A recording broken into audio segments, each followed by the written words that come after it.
ابنائے Hormuz پر قبضے کی آڑ میں ایشیا کی معیشت کو نشانہ بنانے کا امریکی منصوبہ بے نقاب ہوا ہے۔ امریکہ نے عالمی تجارت بالخصوص چین پر معاشی حملہ کیا ہے۔ ابنائے ہرمز کا بحران صرف جنگ نہیں، عالمی معیشت، سپلائی چین اور ایشیا کی ترقی کے خلاف ایک نئی معاشی جنگ ہے۔ تیل، اسلحہ اور جنگ کا خفیہ اتحاد۔ ہر بحران کے بعد کون کماتا ہے اربوں ڈالر؟ ایران جنگ سے امریکہ نے اپنی شیل آئل انڈسٹری کو کیسے سہارا دیا؟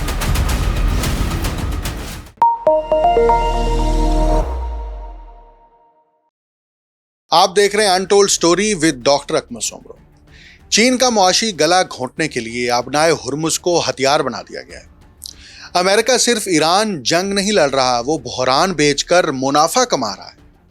میزائل داغنے سے پہلے اربوں ڈالر کے سودے طے ہو جاتے ہیں اور گولیاں چلنے سے پہلے تیل کی قیمتیں آسمان سے باتیں کرنے لگتی ہیں۔ سوال یہ ہے کہ کیا ابنائے ہرمز میں پیدا ہونے والا بحران واقعی عالمی سلامتی کا مسئلہ ہے یا پھر یہ عالمی معیشت کو یرغمال بنانے کا ایک نیا ماڈل ہے؟ کیا واشنگٹن ابنائے ہرمز کو دنیا کا سب سے مہنگا ٹول پلازا بنا کر چین، انڈیا اور پورے ایشیا سے معاشی خراج وصول کرنا چاہتا ہے؟ کیا ہر جنگ، ہر پابندی اور ہر بحران کے پیچھے دفاعی کمپنیوں، تیل کی انڈسٹری اور وال سٹریٹ کے طاقتور سرمایہ کاروں کا اربوں ڈالر کا کھیل چھپا ہوا ہے؟ اور اگر ایسا ہے تو پھر سب سے بڑا سوال یہ ہے کہ امریکہ جنگ لڑ رہا ہے یا جنگ کو ایک کاروبار میں تبدیل کر چکا ہے؟ آج کے پروگرام میں ہم ان تمام دعووں، اعداد و شمار اور حقائق کا تفصیلی تجزیہ کریں گے اور جاننے کی کوشش کریں گے کہ ابنائے ہرمز کا بحران صرف مشرق وسطیٰ کا مسئلہ نہیں بلکہ 21ویں صدی کی سب سے بڑی معاشی اور جغرافیائی سیاسی کشمکش کی ایک نئی داستان ہے۔ من گھڑت فوجی بحرانوں اور دفاعی کمپنیوں اور فوسل فیول انڈسٹری سے وابستہ طاقتور کاروباری شخصیات کی دولت میں اچانک اور ریکارڈ ساز اضافے کے درمیان حیران کن ہم آہنگی ایک نہایت تلخ حقیقت کی طرف اشارہ کرتی ہے۔ یہ سفارت کاری کی اچانک ناکامیاں نہیں بلکہ نہایت منصوبہ بندی کے ساتھ تیار کی گئی ایسی معاشی لوٹ مار کی اسکیمیں ہیں جن کا مقصد امریکی ٹیکس دہندگان کی دولت نچوڑنا اور عالمی تجارت کو اشرافیہ کے منافع کے لیے ایک ہتھیار میں تبدیل کرنا ہے۔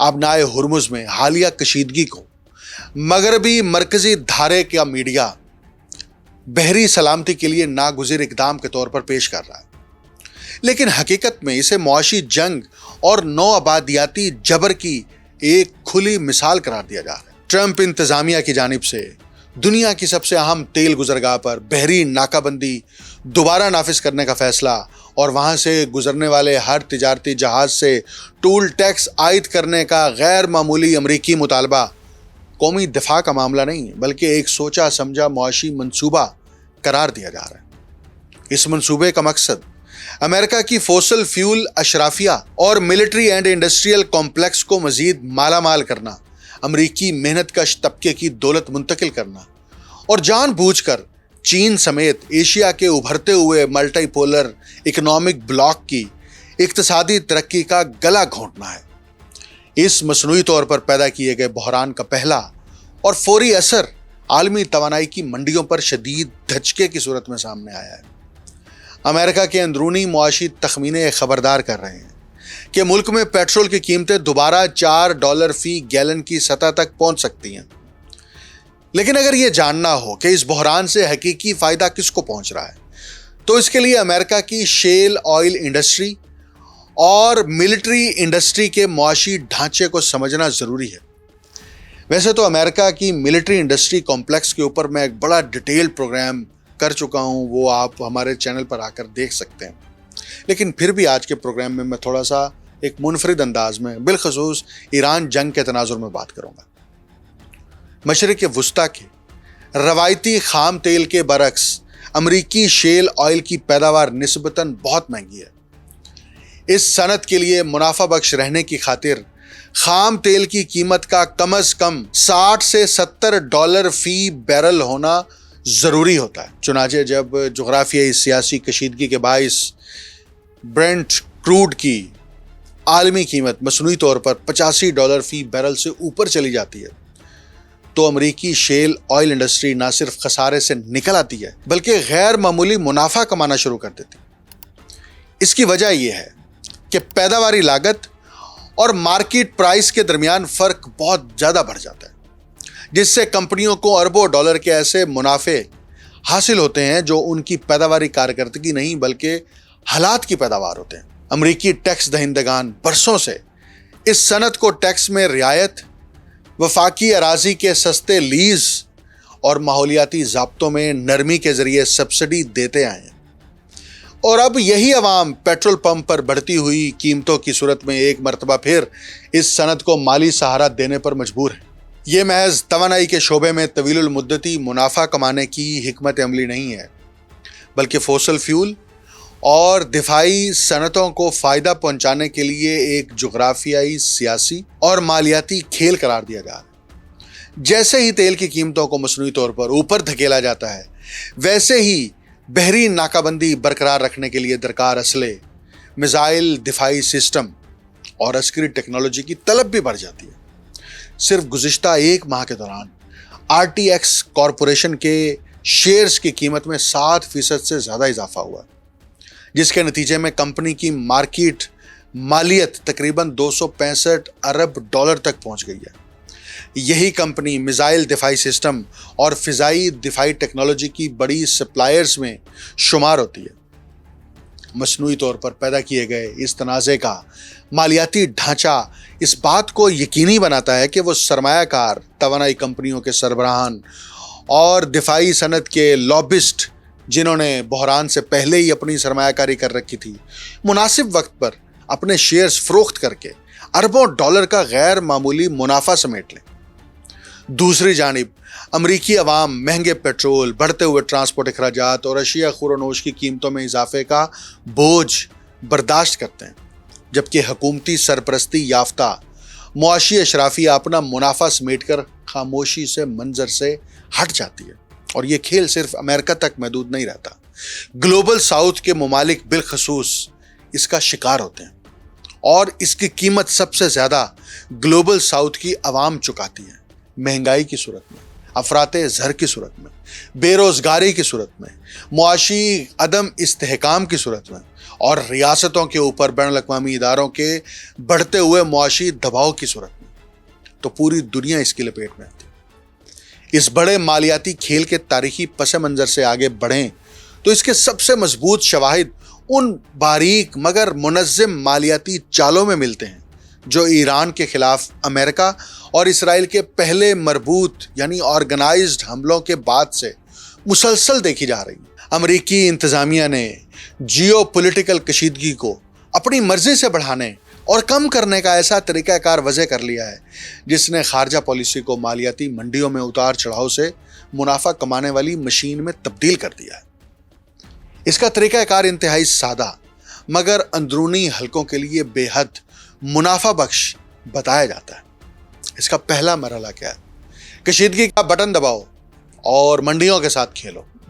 جیسے ہی جنگ کی دھمکی دی جاتی ہے، جارحانہ بیانات جاری ہوتے ہیں یا ممکنہ فوجی کارروائی کی خبریں لیک کی جاتی ہیں، عالمی مالیاتی منڈیاں فوری رد عمل دیتی ہیں، خام تیل کے فیوچر معاہدوں کی قیمتیں تیزی سے بڑھ جاتی ہیں، دفاعی کمپنیوں کے شیئرز اوپر چلے جاتے ہیں، کمپیوٹرائزڈ ٹریڈنگ سسٹمز اور عام سرمایہ کار جنگ کے خدشے کو مد نظر رکھتے ہوئے خریداری شروع کر دیتے ہیں، جبکہ وہ بڑے سرمایہ کار اور ادارے جنہوں نے پہلے ہی سرمایہ کاری کر رکھی ہوتی ہے، خاموشی سے اپنی بڑھتی ہوئی دولت کا نظارہ کرتے ہیں۔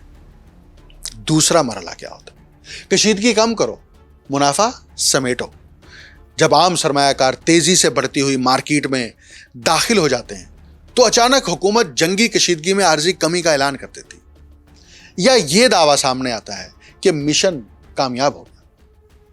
اس اعلان سے منڈی میں وقتی گراوٹ آتی ہے، لیکن اسی دوران اندرونی معلومات رکھنے والے سرمایہ کار اپنی بلند قیمت پر پہنچ چکی سرمایہ کاری خاموشی سے فروخت کر کے اربوں ڈالر کا منافع اپنے نام کر لیتے ہیں۔ تیسرا مرحلہ کیا ہے؟ دوبارہ خریداری اور نئے بحران کی تیاری۔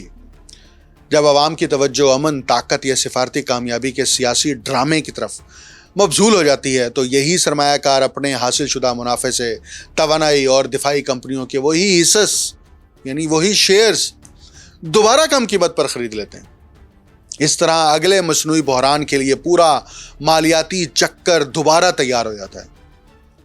یہ اشرافیہ کے لیے ایک ایسا مالیاتی کھیل ہے جس میں ہر صورت فائدہ انہی کا ہوتا ہے۔ اگر منڈی خوف کے باعث اوپر جائے تو بھی وہ منافع کماتے ہیں، اور اگر بعد میں قیمتیں نیچے آ جائیں تو بھی وہ سستے داموں دوبارہ سرمایہ کاری کر کے اگلے منافع کی بنیاد رکھ دیتے ہیں۔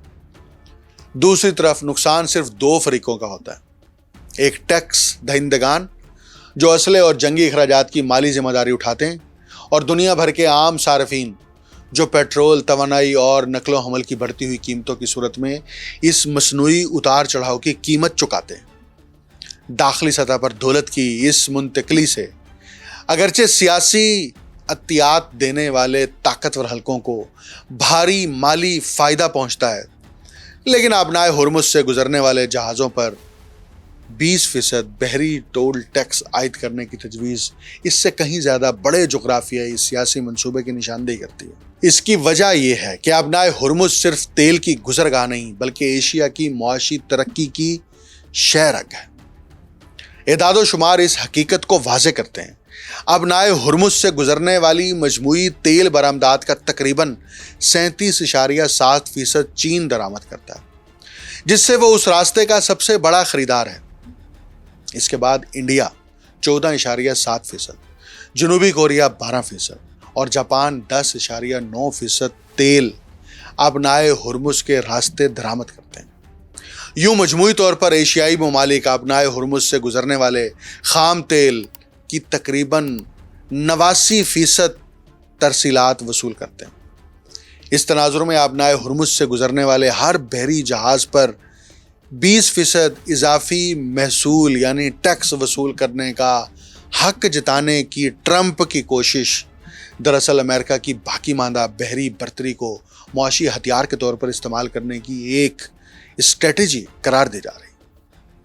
اس کا مقصد عالمی صنعت اور توانائی کے سب سے اہم مرکز پر ایک غیر اعلانیہ ڈی فیکٹو ٹیرف نافذ کرنا ہے۔ ابنائے ہرمز جیسے اہم بحری راستے کو معاشی دباؤ کے آلے میں تبدیل کرنے کا بنیادی مقصد چائنا، انڈیا اور ان کے علاقائی شراکت داروں کے لیے تجارت کی لاگت کو مصنوعی طور پر بڑھانا ہے، تاکہ وہ اپنی سپلائی چین برقرار رکھنے کے لیے مزید سرمایہ امریکی مالیاتی نظام میں منتقل کرنے پر مجبور ہو جائیں۔ دوسرے لفظوں میں واشنگٹن گویا یہ پیغام دے رہا ہے کہ اگر ابھرتی ہوئی معیشتیں عالمی تجارت میں اپنا کردار برقرار رکھنا چاہتی ہیں تو انہیں امریکی بالادستی کی قیمت مالی بوجھ کی صورت میں ادا کرنا ہوگا بلکہ برداشت کرنا ہوگا۔ یہ دراصل امریکہ کی داخلی معاشی کمزوریوں کا بوجھ اپنے بڑے جغرافیائی سیاسی حریفوں پر منتقل کرنے اور ان کی دولت کو اپنی جانب کھینچنے کی ایک بے چین مگر آرگنائزڈ ایفرٹ ہے۔ اس جارحانہ حکمت عملی میں امریکہ کی عسکری طاقت کی زمینی اور اسٹریٹجک حدود کو تقریباً مکمل طور پر نظر انداز کر دیا گیا۔ حقیقت یہ ہے کہ امریکہ پہلے ہی اپنے اسلحے ذخائر میں کمی اور طویل عرصے سے جاری پراکسی جنگوں کے باعث دباؤ کا شکار دفاعی صنعتی ڈھانچے جیسے سنگین مسائل سے دوچار ہے۔ ابنائے ہرمز میں ایک طویل المدت اور شدید نوعیت کی بحری ناکہ بندی برقرار رکھنا اور اس کے ساتھ میزائل دفاعی سسٹم کو مسلسل ایکٹیو رکھنا لامحدود صلاحیت کا تقاضا نہیں بلکہ ایک محدود وسائل والا عمل ہے۔ ایسے میں ریتھون جیسی دفاعی کمپنیوں کی مالیاتی کامیابیاں ایک تلخ حقیقت پر پردہ ڈالتی کہ بالآخر امریکہ کو میزائل روکنے والے انٹرسیپٹرز اور درست نشانے پر مار کرنے والے ہتھیاروں یعنی پریسیژن گائیڈڈ میونیشنز کی شدید قلت کا سامنا کرنا پڑ سکتا ہے۔ دوسری جانب مشرق وسطیٰ بھی غیر معینہ مدت تک اشتعال انگیزی برداشت نہیں کرے گا۔ جیسے جیسے خطے میں تھکن، بے چینی اور مزاحمت کا رجحان بڑھے گا اور ایران اپنی جوابی صلاحیتوں کو مزید بہتر اور وسیع کرے گا، ویسے ویسے ایک ایسے غیر متوازن اور بے قابو فوجی تصادم کا خطرہ کئی گنا بڑھ جائے گا جس پر قابو پانا کسی کے لیے ممکن نہیں رہے گا۔ واشنگٹن ایک ایسے خطے کے ساتھ انتہائی خطرناک کھیل کھیل رہا ہے جس کے بارے میں یہ تاثر دیا جا رہا ہے کہ وہاں بہت سے فریقوں کے پاس کھونے کے لیے اب زیادہ کچھ باقی نہیں، جبکہ امریکہ اپنی اس فوجی برداشت پر انحصار کر رہا ہے جو بقول ناقدین اب پہلے جیسی نہیں رہی۔ اگر یہ صورتحال اس مقام تک پہنچ جائے جہاں میزائلوں کے ذخائر ختم ہونے لگیں اور سفارتی حل کی تمام راہیں پہلے ہی بند کی جا چکی ہوں، تو اس کے نتیجے میں پیدا ہونے والا بحران صرف مشرق وسطیٰ تک محدود نہیں رہے گا، بلکہ انہی عالمی سپلائی چینز کو شدید نقصان پہنچائے گا جن کے تحفظ کا دعویٰ امریکہ کرتا ہے۔ موجودہ صورتحال کی تلخ حقیقت کو پوری طرح سمجھنے کے لیے یہ جاننا ضروری ہے کہ یہ کوئی الگ تھلگ واقعہ نہیں، بلکہ ایک ایسے طرز عمل کا تسلسل ہے جو بار بار دہرایا گیا ہے اور جس سے غیر معمولی مالی فوائد حاصل کیے جاتے رہے ہیں۔ جب سے امریکی انتظامیہ نے ایران کے خلاف بلا اشتعال جارحانہ اقدامات کا آغاز کیا ہے، اس وقت سے اشتعال انگیزی، مالیاتی منڈیوں میں اتار چڑھاؤ پیدا کرنے اور بااثر اشرافیہ کو فائدہ پہنچانے کا یہی سلسلہ انتہائی منظم انداز میں دہرایا جاتا رہا ہے۔ اس کی جھلک دکھانے کے لیے میں آپ کو چند واقعات کی طرف لے کے جاتا ہوں۔ مئی 2018 جوہری معاہدے سے امریکی انخلا، امریکہ نے یک طرفہ طور پر ایران کے ساتھ ہونے والے جوہری معاہدے سے دستبرداری اختیار کرتے ہوئے دوبارہ سخت ترین اقتصادی پابندیاں نافذ کر دیں۔ اس کے نتیجے میں خام تیل کی قیمت تقریباً $70 فی بیرل سے بڑھ کر 2018 کے آخر تک $85 فی بیرل سے تجاوز کر گئی۔ اس صورتحال سے امریکی شیل آئل انڈسٹری کے مالکان اور وہ ایلیٹ طبقات جو پولیٹیکل فنڈنگ کرتے ہیں فائدہ اٹھانے میں کامیاب رہے، جنہوں نے پہلے سے سرمایہ کاری کر رکھی تھی، جبکہ دوسری طرف انہی امریکی ٹیکس دہندگان کی رقم سے اس صنعت کو سہارا دیا جاتا رہا جن کی نیشنل سیکیورٹی اور خارجہ پالیسی کو خود امریکی فیصلوں نے خطرات سے دوچار کیا۔ دوسرا واقعہ 2019 خلیج عمان میں ٹینکروں پر حملے ہوئے تھے، تیل بردار جہازوں پر پراسرار حملوں اور ایک امریکی ڈرون مار گرائے جانے کے بعد خطے میں جنگ کے خدشات بڑھ گئے، جس سے عالمی تیل کی منڈی شدید غیر یقینی صورتحال کا شکار ہو گئی۔ اسی ماحول سے فائدہ اٹھاتے ہوئے توانائی کے شعبے میں تیز رفتار مالیاتی تجارت کرنے والے سرمایہ کاروں اور دفاعی صنعت کے لابسٹ نے خطے میں اضافی فوجی تعیناتیوں اور سیکورٹی انتظامات کے لیے منافع بخش معاہدے حاصل کیے۔ جنوری 2020 جنرل قاسم سلیمانی کا قتل۔ ایرانی جنرل قاسم سلیمانی کو امریکی ڈرون حملے میں شہید کیے جانے کے بعد دنیا ایک بڑے فوجی تصادم کے دہانے پر پہنچی۔ اس واقعے کے فوراً بعد عالمی منڈی میں خام تیل کی قیمت ایک ہی رات میں تقریباً 4% بڑھ گئی، جبکہ بڑی دفاعی کمپنیوں کے شیئرز کی قیمتوں میں بھی نمایاں اضافہ ہوا، کیونکہ سرمایہ کاروں نے ایک وسیع جنگ کے امکان کو اپنی قیمتوں میں شامل کرنا شروع کر دیا تھا۔ اس دوران ملٹری اینڈ انڈسٹریل کمپلیکس کی مارکیٹ ویلیو میں فوری اضافہ ہوا، جبکہ دفاعی صنعت سے وابستہ پولیٹیکل ایکشن کمیٹیز نے سیاسی فنڈز میں مزید سرمایہ فراہم کیا۔ جولائی 2026 آبنائے ہرمز کی موجودہ ناکہ بندی، یہ آخری واقعہ ہے۔